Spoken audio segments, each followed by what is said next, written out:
নমস্কার বন্ধুরা, পাকশালার রাঁধুনিতে সবাইকে স্বাগত। আমি প্রিয়াঙ্কা। আমার আজকের রেসিপি নিয়ে চলে এসেছি দই সর্ষে পোস্ত দিয়ে ইলিশ ভাপে। মাছে ভাতে বাঙালির মাছের তালিকায় ইলিশের নাম কিন্তু সবার আগে, সে ওপার বাংলা হোক আর এপার বাংলায়। ইলিশ প্রিয় মানুষের সংখ্যা নেহাতি কম নয়। চলুন দেখে নেওয়া যাক। আমি এখানে 5 পিস ইলিশ মাছের চাক নিয়ে নিয়েছি, ধুয়ে ভালো করে পরিষ্কার করে নিয়েছি। এবার তাতে দিয়ে দেব নুন,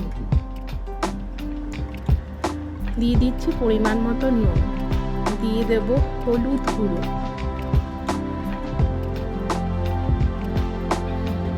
ভালো করে মাখিয়ে নিয়ে এবার দিয়ে দেব একটু সর্ষের তেল। সর্ষের তেল, নুন, হলুদ দিয়ে আমি এটাকে ভালো করে মাখিয়ে নেব ইলিশ মাছগুলোকে।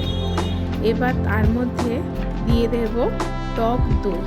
আমি এখানে 2 টেবিল চামচ বড় ভর্তি টক দই মতো ইউজ করেছি। টক দই দেওয়ার পরে দিয়ে দেব সর্ষে বাটা, 1.5 টেবিল চামচ সর্ষে বাটা কিন্তু আমি এখানে ইউজ করেছি। সর্ষের সাথে ইলিশ মাছের কিন্তু একটা বেশ ভালো, ইলিশ মাছের সর্ষে দিলে কিন্তু একটা ভালো ফ্লেভার পাওয়া যায়। তাই জন্য আমি এখানে খুব অল্প পরিমাণে এই সর্ষে ব্যবহার করেছি। সর্ষে বাটা, সাদা সর্ষে বাটা আমি ইউজ করেছি, আপনারা কালো সর্ষে বাটাও ইউজ করতে পারেন।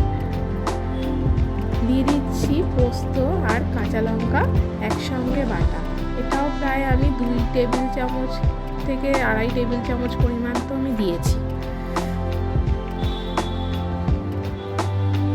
ভালো করে মাখিয়ে নেব।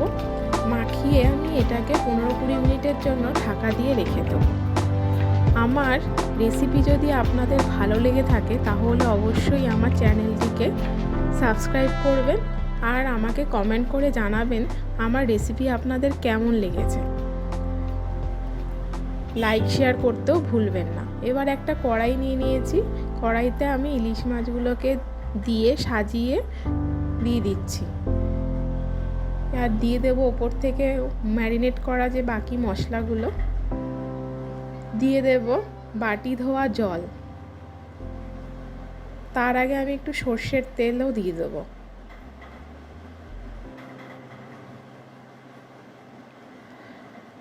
সর্ষের তেল দিয়ে দিয়েছি। এবার দিয়ে দেব বাটি ধোয়া জল, পরিমাণ মতো জল। এখানে কিন্তু এই মাছটা কিন্তু জলের মধ্যে কম আছে, ঢাকা দিয়ে আস্তে আস্তে করে সেদ্ধ হবে আর আমাদের রান্নাটাও কিন্তু হয়ে যাবে।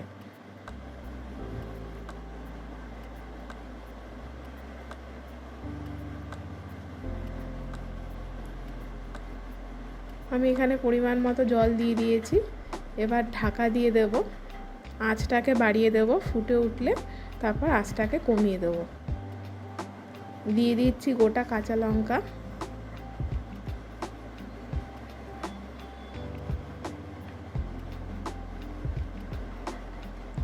আপনারা বাড়িতে রেসিপিটি অবশ্যই বানাবেন আর আমাকে কমেন্ট করে জানাবেন আপনাদের কেমন লেগেছে। যদি ভালো লেগে থাকে তাহলে অবশ্যই আমার চ্যানেলটিকে লাইক শেয়ার করতে ভুলবেন না। দেখুন বন্ধুরা, ফিরে এসেছি 10 মিনিট বাদে। আমাদের ইলিশ মাছ কিন্তু একদম রেডি। এটাতে কিন্তু কোনো ঝামেলাই নেই, জাস্ট মাখিয়ে বসিয়ে দাও আর রান্না কমপ্লিট। বাড়িতে যদি কোনো গেস্ট আসে আপনারা অবশ্যই এইভাবে করে ইলিশ মাছ ভাপে বানাতে পারেন, কোনো ঝামেলা ছাড়া, আর খুব তাড়াতাড়িও কিন্তু রান্না হয়ে যায়, খুব সময়ও কম লাগে।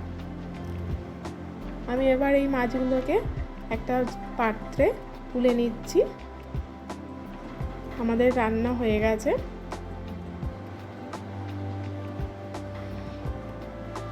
দেখুন বন্ধুরা, ইলিশ ভাপে একদম রেডি টু সার্ভ। গন্ধটাও খুব সুন্দর বেরিয়েছে, ওপরে বেশ একটা সুন্দর তেল ভাসছে আর খেতেও কিন্তু দুর্দান্ত হয়েছে। গরম ভাতে জাস্ট অসাধারণ। আজ এই পর্যন্ত, টাটা।